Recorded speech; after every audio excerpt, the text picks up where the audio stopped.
సిద్దిపేట జిల్లా గజ్వేల్లోని 17వ వార్డులో స్థానిక ఉమామహేశ్వర ఆలయంలో సోమవారం అయోధ్య రామయ్య పూజిత అక్షితలకు ప్రత్యేక పూజలు నిర్వహించి అనంతరం జయ జయ రామ జానకి రామ జై శ్రీరామ అంటూ భజనలు కీర్తనలు ఆలపిస్తూ ఇంటింటికి అయోధ్య పూజిత అక్షింతలతో పాటు హనుమాన్ జెండాను అందజేశారు.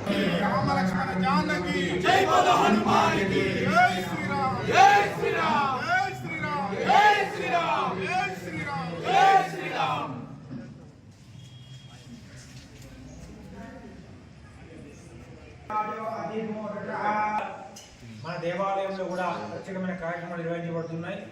ఉదయం 10 గంటలకి సీతారామచంద్ర స్వామికి అభిషేకం అభిషేకం చేయవచ్చు. మధ్యాహ్నం 12 గంటలకి అర్చనా కార్యక్రమం ఉంటుంది. 12:30 నిమిషాల నుంచి భజన కార్యక్రమం ఉంటుంది 1 గంట వరకు. అనంతరం భోజన కార్యక్రమాలు ఉంటాయి కాబట్టి అందరూ కూడా వచ్చే ప్రయత్నం చేయండి. తప్పకుండా వచ్చే ప్రయత్నం చేసి అభిషేకంలో పాల్గొనాలి. మీ అందరూ ఇక్కడ అభిషేకం చేయడం వల్ల అయోధ్య వెళ్ళిన తీసుకోండి. తప్పకుండా వచ్చి ప్రయత్నం చేయండి.